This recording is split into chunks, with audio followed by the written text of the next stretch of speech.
Hello students, तो last lecture में अपने 5.1 कर चुके थे। आज हम 5.2 के पहले बेसिक देखते हैं। इसमें क्या दिया हुआ है। सबसे पहले सारणिकों के अनुप्रयोग। सबसे पहले है इसमें त्रिभुज का क्षेत्रफल। यदि त्रिभुज के शीर्षों के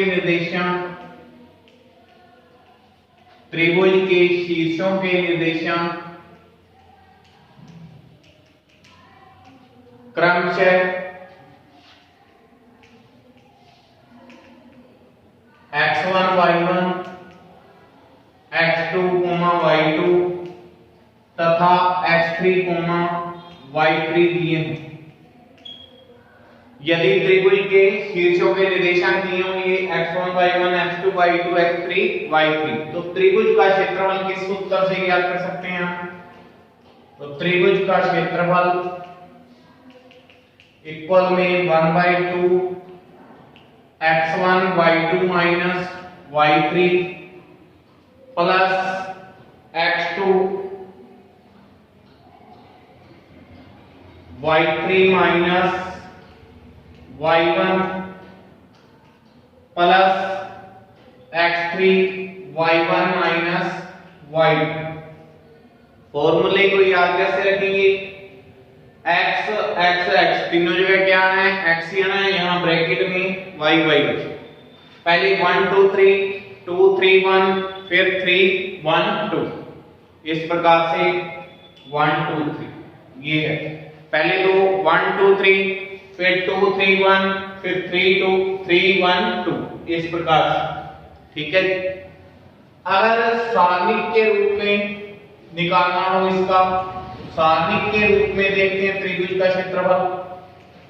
सारणिक से क्या हो जाएगा? त्रिभुज का क्षेत्रफल equal 1/2 x1 y1 x2 y2 x3 y3। यहां क्या आ जाएगा? 1 1 1। यहां क्या लिख सकते हैं? यहां पर इक्वल में 1/2 x1 x2 x3 y1 y2 y3 1 1 1। इसका प्रसार करके भी हम त्रिभुज का क्षेत्रफल निकाल सकते हैं। अब त्रिभुज का क्षेत्रफल जो होता है वो क्या होती है? क्षेत्रफल किसी का भी हो जाए वो क्या होती है? हमेशा धनात्मक संख्या ही होती है। अब इसमें सेकंड पॉइंट देखते हैं, तीन बिंदुओं के सरेख होने की शर्त। तीन बिंदुओं के सरेख होने की शर्त देखो, तीन बिंदुओं के सरेख होने की शर्त। तीन बिंदुओं के सरेख होने की शर्त।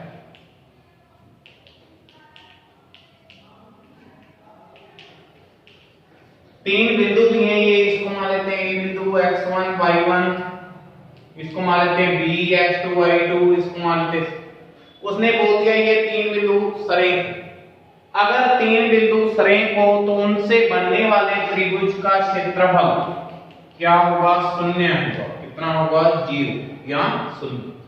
त्रिभुज का क्षेत्रफल, उससे बनने वाले त्रिभुज का क्षेत्रफल क्या होगा? शून्य।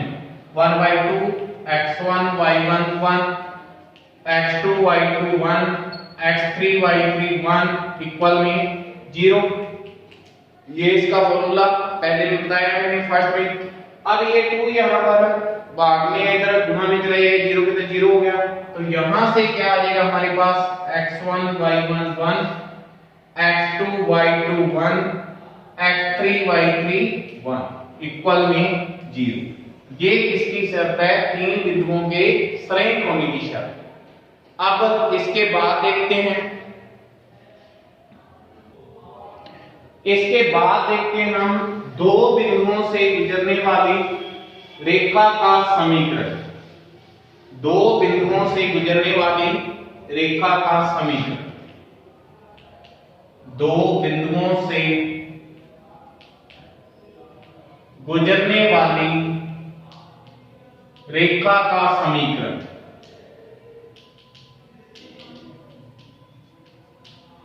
देखो, दो बिंदुओं से मान लेते हैं, दो बिंदु है P, एक बिंदु मान लिया x1 y1, दूसरा बिंदु है Q x2 y2। बिंदुओं से कोई रेखा गुजर रही है, तो मान के चलेंगे, माना कि R जो है तीसरा, इसको मान लिया x, y, मान के चलेंगे R x, y PQ पर स्थित है, PQ पर स्थित है, ये मान लिया। अब R PQ पर स्थित है, इसका अर्थ है ये तीनों के तीनों बिंदु क्या होंगे, सरेख, अतः PQR क्या होंगे, यहां पर सरेख होंगे, तीनों एक ही रेखा पर आगे तो वो क्या होंगे, सरेख।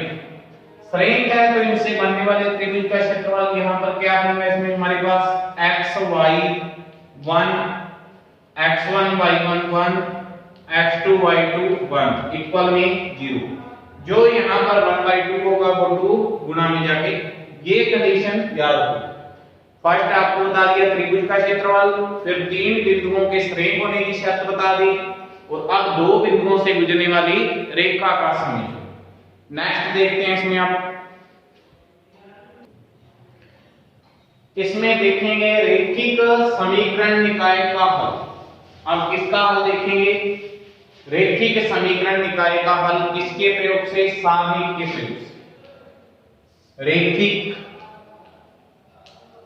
समीकरण निकाय का हल, फर्स्ट इसमें आता है दो चरों वाले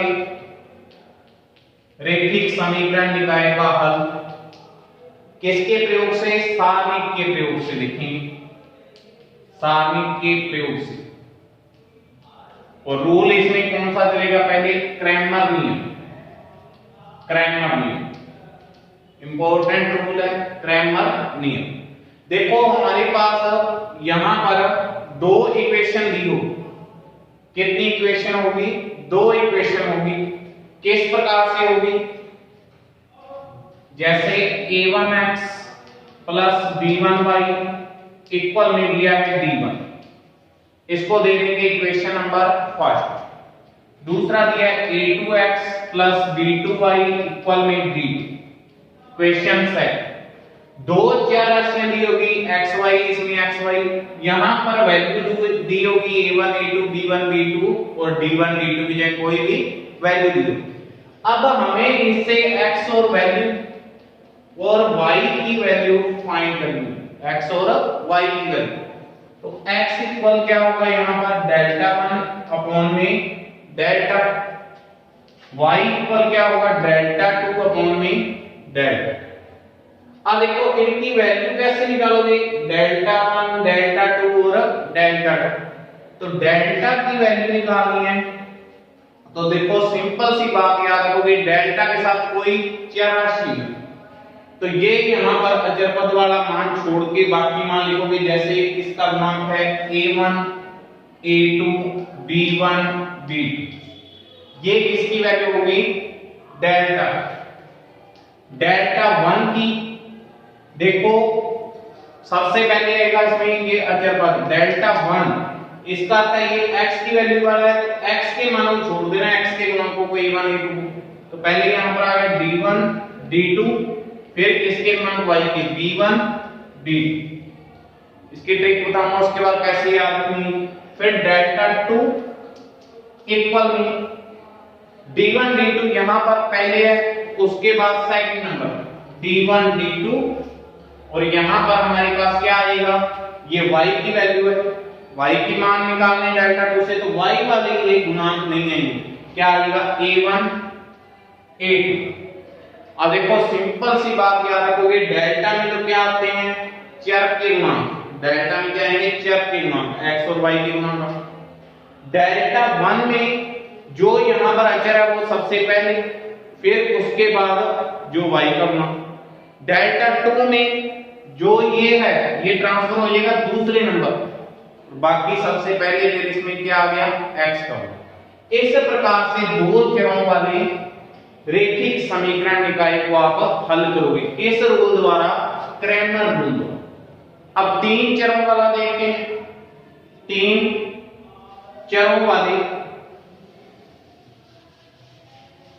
तीन चरों वाले रेखिक समीकरण निकाय का हल, तीन चरों वाले रैखिक समीकरण निकाय का हल सारणिक के प्रयोग से। इसमें भी कौन सा रूल लगा रहे हैं हम, क्रैमर नियम भी, इसमें भी क्रैमर नियम लगाएंगे। तो देखो यहाँ पर हमारे पास तीन चर हैं, तो a1x b1y c1z इक्वल में d1, question number first. Second equation दी होगी a2x b2y c2z इक्वल में d2, equation number second. a3x b3y c3z equal में d3, क्वेश्चन नंबर थर्ड। इससे हमें तीनों चर राशियों का मान निकालना है x, y और z। समझे, किसका मान निकालना है हमें, x, y और z। तो सबसे पहले देखो यहाँ पर इसमें x इक्वल हमारे पास क्या होता है, डेल्टा 1 अपॉन में delta, x equal delta 1 upon में delta, y equal delta 2 upon में डेल्टा, और z इक्वल डेल्टा 3 अपॉन में डेल्टा। अब देखो डेल्टा की वैल्यू मैंने जैसे दो चरों वाले में बताई थी, क्या बताया था कि अचर पद के गुणांक नहीं आएंगे इसमें, सिर्फ चर राशि के गुणांक आएंगे डेल्टा में। तो डेल्टा की वैल्यू यहां से हमारे पास क्या बन जाएगी, चर राशि के गुणांक। तो a1 b1 c1, a2 b2 c2, a3 b3 c3। अब आती है डेल्टा 1 की बात। तो डेल्टा 1 की वैल्यू देखो यहां पर क्या बताया था, अचर पद सबसे पहले रहेगा, तो क्या आ जाएगा b1 b2 d3, अचर पद आ गया। इसके बाद ये डेल्टा 1 है तो x के गुणांक नहीं आएंगे, तो यहां पर क्या आ जाएगा b और c, y और z के गुणांक, b1 c1 b2 c2 b3 c। समझिए ये याद रखने के लिए सिर्फ ये d1 किस प्रकार से आगे चलाएगा। डेल्टा 2 की बात करें तो अब d1 यहां पर फर्स्ट नंबर पर है, यहां सेकंड नंबर पर ले जाओ, सेकंड पर d1 d2 d3, क्या कर दिया d1 d2 d3, और यहां पर क्या आ जाएगा इसमें, अब डेल्टा 2 y बनेंगे। समझिए ये चीज, y में तो y के गुणांक तो आएंगे नहीं, कौन से रहेंगे, x और z के। तो a1 a2 a3 c1 c2 c3, ये किसकी वैल्यू होगी, डेल्टा 2 की। डेल्टा 3 की बात करेंगे, अब d1 ये जो है अचर पद पहले यहां फर्स्ट पे था, फिर सेकंड पे, अब किस पे ले जाओ इसको, थर्ड पे, d1 d2 d3। अब डेल्टा 3 यानी यहां पर ये z है, तो z वाले यहां पर ये गुणांक छोड़ देने हैं, क्या आ जाएंगे a b1 a1 a2 a3 b1 b2 b3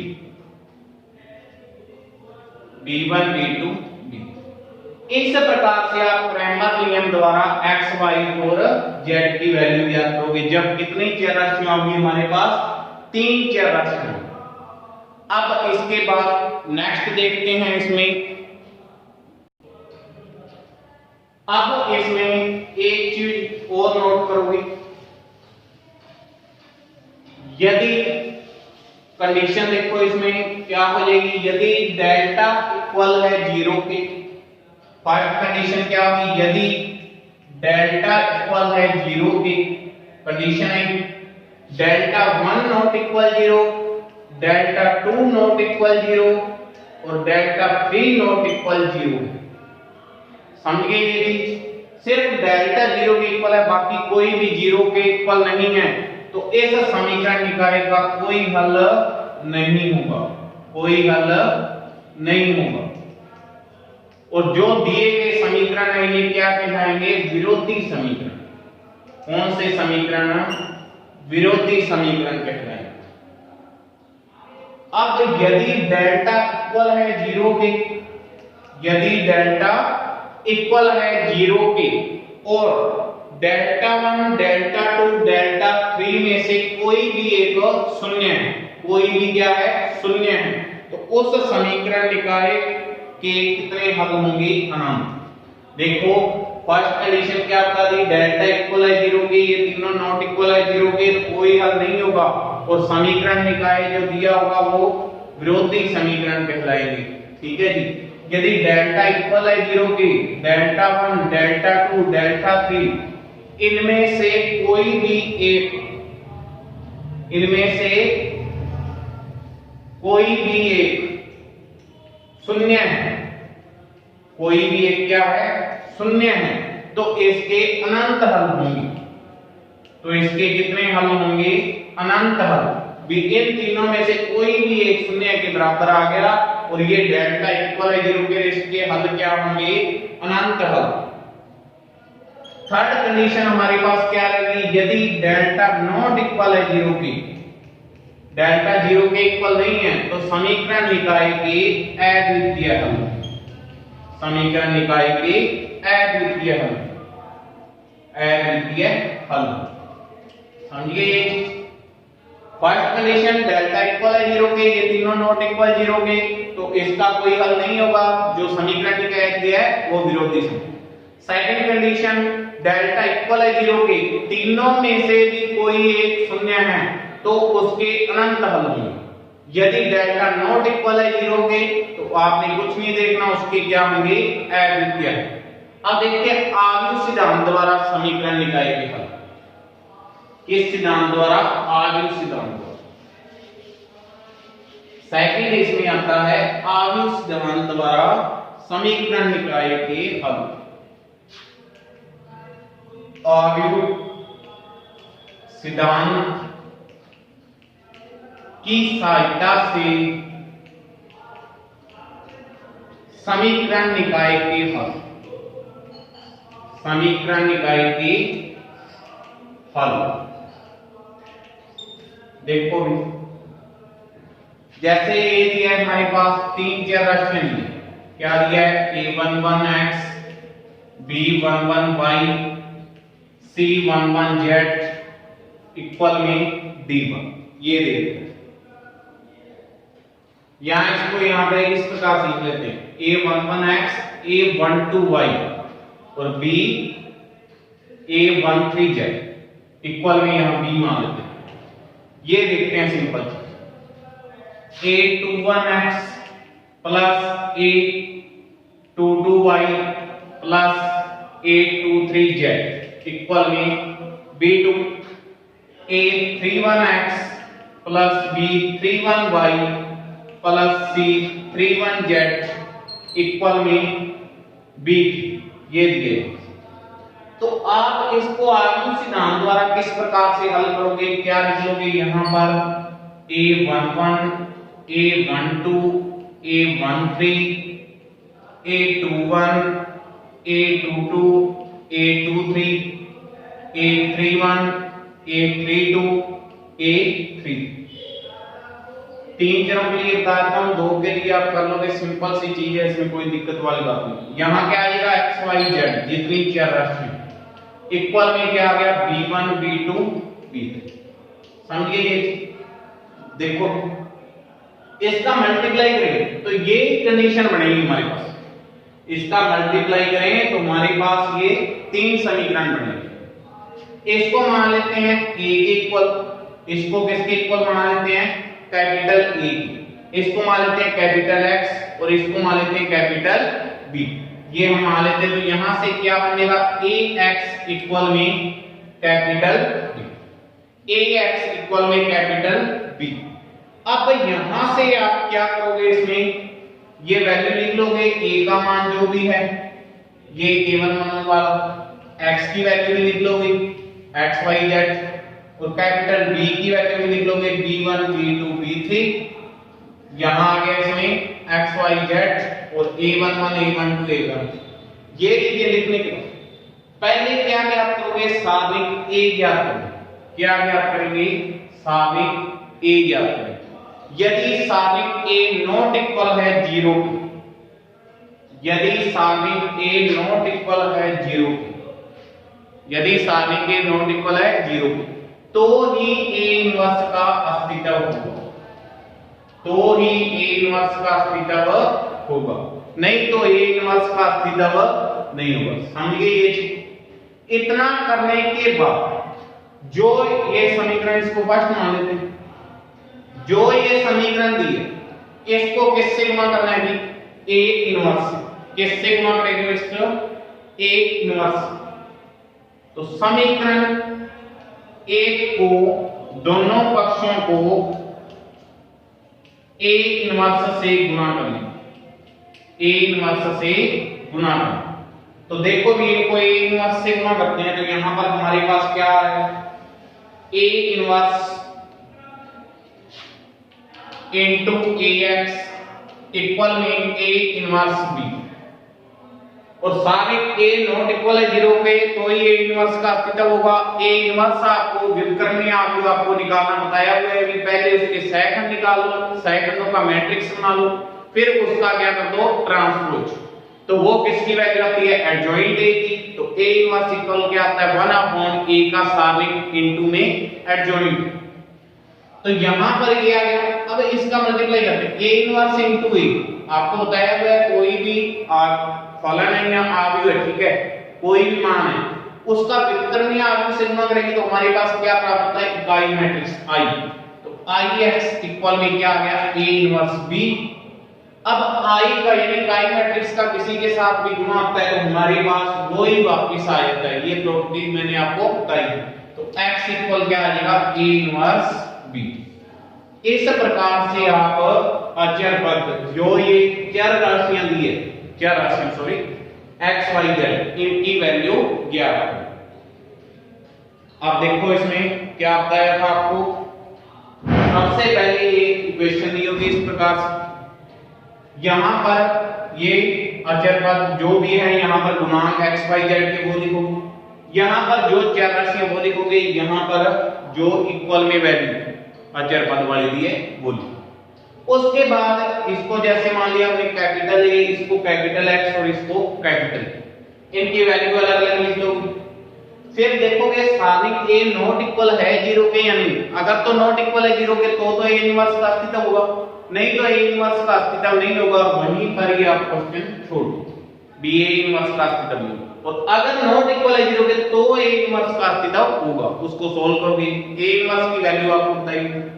फिर यहां पर जो इक्वेशन आएंगे उसको ए इनवर्स से क्या कर दो? मल्टीप्लाई।